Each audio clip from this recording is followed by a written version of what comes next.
আসসালামু আলাইকুম। আজকে আমি নতুন একটা রেসিপি শেয়ার করব। এটা খেতে কিন্তু দারুণ মজার হয়। পটল আর মাছ দিয়ে একটা আমি চপ বানিয়ে দেখাবো। এটা বাসায় যদি কোনো মেহমান আরকে চলে আসে বানিয়ে দিলেও সবাই কিন্তু খুব খুশি হয়। এবার আমি হাতের কাছে যা মাছ পেয়েছি আমি নিয়ে নিয়েছি। আমার কাছে রুই মাছ ছিল, তো আমি রুই মাছ, আলু কিছুটা কেটে নিয়েছি, লবণ, হলুদ গুঁড়ো, লঙ্কা গুঁড়ো আর ধনে জিরা দিয়ে দিয়েছি। আর দিয়ে দিলাম সামান্য পরিমাণ জল। দিয়ে আমি গ্যাস জ্বালিয়ে এটাকে আমি ভালো করে সেদ্ধ করে নেব। আলুগুলো আছে এই জন্য সেদ্ধ করে নেব ভালো করে। তো আপনারা চেষ্টা করবেন যে মাছে একটু কাটা কম থাকে সেই মাছ নিলেও ভালো হবে। তো হাতের কাছে আমার এইটা ছিল বলে আমি নিয়ে নিয়েছি।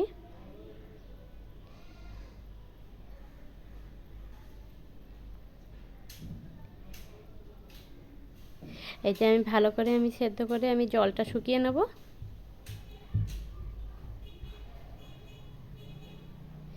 এবার জল শুকিয়ে এসছে। এবার লাস্টে আমি মাছের ডিম দিয়ে দেবো কিছুটা পরিমাণ।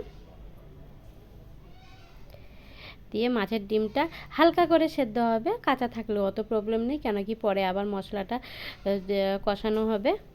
এই যে হয়ে গেছে, আলুগুলো সেদ্ধ হয়ে গেলেই হয়ে যাবে। এই যে হয়ে গেছে। এবার মাছের ডিমগুলো আমি তুলে নিলাম। এবার আলুগুলো আমি আলাদা করে নেব, কেন কি মাছের এবার কাঁটাগুলো ছাড়াতে হবে। এবার আমি মাছগুলোর কাঁটাগুলো আমি সবগুলো বেছে নেব।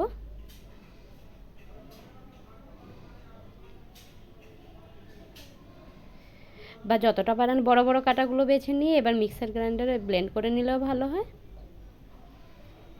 আমার কাঁটাগুলো ছাড়ানো হয়ে গেছে। এবার আমি নিয়ে নিয়েছি কিছুটা পরিমাণ পটল নিয়ে পটলটাকে ভালো করে ধুয়ে নিয়েছি। ধুয়ে এবার ভালো করে ছালগুলো ছাড়িয়ে নেব।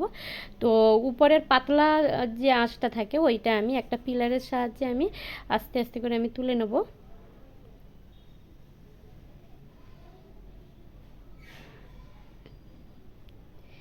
এই যে এক এক করে আমি সবগুলো পরিষ্কার করে নেব এভাবে।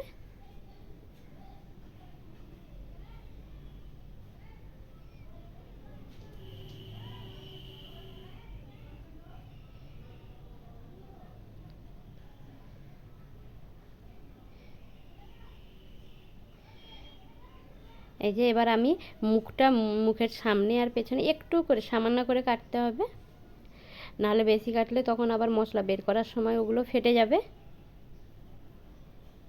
এবার আমি পিলারের এই যে সামনের আগাটা দিয়ে আমি ভালো করে একটু একটু করে ঘুরিয়ে ঘুরিয়ে ভেতরের সব এগুলো বের করে নেব, ভেতরের বীজ। এই যে এইভাবে আমি বের করে নেব। আপনারা পিলার না থাকলে আপনারা ছুরির সাহায্যেও কেটে নিতে পারেন, কেটে ছুরি দিয়ে করতে পারেন, বা চামচের পেছন দিয়ে। এই যে চামচের পেছন দিয়ে আমি একটা দেখাবো। এইভাবে একটা করার পরে তারপর বুঝতে পারবেন কেমনভাবে করতে হবে। এই যে এইভাবে আমি এক এক করে সবগুলো আমি এরকম খালি করে নেব। যে এতগুলো আমি সব বের করে নিয়েছি। এটাকে আমি ফেলবো না, এটাকে এই পুরটা যখন তৈরি করব পুরের সঙ্গে আমি দিয়ে দেবো। এই জন্য আমি ব্লেন্ডারে ব্লেন্ড করে নেব। এই যে ব্লেন্ড করে নিয়েছি। এই যে পটলগুলো আমার হয়ে গেছে। এবার আমি গ্যাস জ্বালিয়ে একটা কড়াই বসিয়ে তেল দিয়ে দিয়েছি। দিয়ে আমি পটলগুলোকে একটু জাস্ট ফ্রাই করে নেব মিডিয়াম ফ্লেমে। আর একটু দিয়ে দিলাম পরিমাণ মতো লবণ, তাহলে টেস্টটা আরও ভালো আসে, কেন কি একটু সেদ্ধ হয়ে যায় আর একটু ফ্রাইও হয়ে যায়।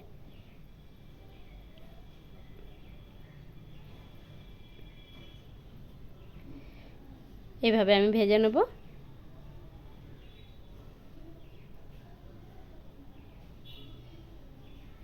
এবার আমি পটলটা উঠিয়ে নিয়ে হয়ে গেলে উঠিয়ে নিয়ে এবার আমি পুরটা তৈরি করে নেব। পুর তৈরি করার জন্য আমি গ্যাস জ্বালিয়ে কড়াইতে সামান্য পরিমাণ তেল দিয়ে গোটা জিরা ফোড়ন দিয়ে দিয়েছি আর দিয়ে দিলাম পেঁয়াজ। এবার আমি মাছটা যে আমি ছাড়িয়ে রেখেছিলাম, মাছ আলু সব আমি একসাথে মাখিয়ে নেব ভালো করে, কেন কি মাছের ডিমটাও ছিল। এবার আমি পেঁয়াজে দিয়ে দিলাম আদা রসুন সামান্য পরিমাণ, আর হলুদ গুঁড়ো লঙ্কা গুঁড়ো দিয়ে সামান্য পরিমাণ জল অ্যাড করলাম। এবার দিয়ে দেবো ওই যে পটল যে ব্লেন্ড করে রেখেছিলাম ওইটাকে আমি দিয়ে দিলাম, সামান্য পরিমাণ চিনি দিলাম। দিয়ে নেড়ে চেড়ে এবার আমি ওই মাছের যে আমি রেডি করে রেখেছি মাখি ওইটা আমি দিয়ে দেবো। দিয়ে ভালো করে নেড়ে চেড়ে একটা আমি পুর বানিয়ে নেব। দিয়ে দিলাম পরিমাণ মতো লবণ, আমি একটা মশলা বানিয়ে নেবো, ধনে, পানমৌরি আর গোটা জিরে, শুকনো লঙ্কা, ওই মশলাটাও দিয়ে দেবো। ওই মশলাটা কিন্তু তৈরি করে যে কোনো জিনিসে দিলে কিন্তু টেস্ট কিন্তু দ্বিগুণ বেড়ে যায়। এই যে পটলটা আমি এইভাবে করে রেখেছিলাম। পুরটা আমার রেডি হয়ে গেছে। এবার আমি এক এক করে পুরগুলো ভরে নেব।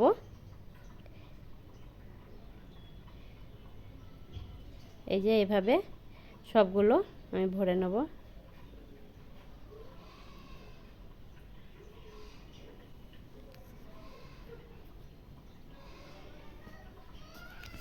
এভাবে আমি সবগুলো ভরে নিয়েছি। এবার আমি একটা পাত্রে আমি দুটো ডিম নিয়ে নিয়েছি। ডিমের সামান্য পরিমাণ লবণ দিয়ে দিয়েছি, দিয়ে আমি ফেটিয়ে নেবো ভালো করে। আর একটা পাত্রে আমি ময়দা নিয়ে নিয়েছি কিছুটা পরিমাণ, আর ওই যে ভেজে রাখা যে মশলাটা আমি গুঁড়ো করেছিলাম পুড়ে দেওয়ার জন্য, ওই মশলাটা কিছুটা দিয়ে দিলাম, আর লবণ দিয়ে দিলাম ময়দাতে, দিয়ে মাখিয়ে নেবো। আর নিয়ে নিয়েছি ব্রেড ক্রাম্বস। ব্রেড ক্রাম্বস বানানো খুব সহজ। বাড়িতে ব্রেড থাকলে ব্রেডটাকে ব্লেন্ডারে ব্লেন্ড করে নিয়ে একটু ফ্রাই করে নিলে হয়। এই যে আমি ডিমে ডুবিয়ে, ময়দাতে দিয়ে ডিমে ডুবিয়ে এবার আমি ব্রেড ক্রাম্বসে ডুবিয়ে নেব, নিয়ে এর মধ্যে রেখে দেবো। এরকম করে ডুবিয়ে আপনারা ফ্রিজে রেখে দিলেও আপনার 1 সপ্তাহ থাকবে। আমিও এরকমভাবে বানিয়ে রেখে দিই আগে থেকে। এভাবে ময়দাতে দিয়ে প্রথমে ডিমে দিয়ে দেবো, দিয়ে তারপর ব্রেড ক্রাম্বসে দিয়ে দেবো।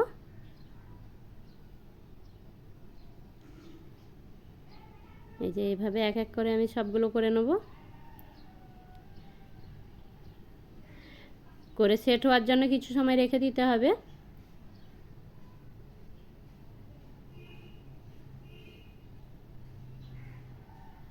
আমার রেসিপি আপনাদের ভালো লেগে থাকলে আপনারা অবশ্যই লাইক কমেন্ট করবেন, তাহলে আমি পরের ভিডিওগুলো বানাতে উৎসাহ পাবো।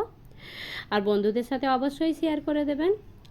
আরও নতুন নতুন ভিডিও পাওয়ার জন্য আপনারা চ্যানেলটি সাবস্ক্রাইব করে পাশে থেকে যাবেন।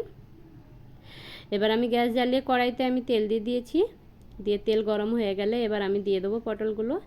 এটাকে মিডিয়াম ফ্লেমে ভাজতে হবে। এটা কিন্তু খেতে দারুণ স্বাদের হয়। আপনারা একবার না ট্রাই করলে বাসাতে আপনারা বুঝতেই পারবেন না।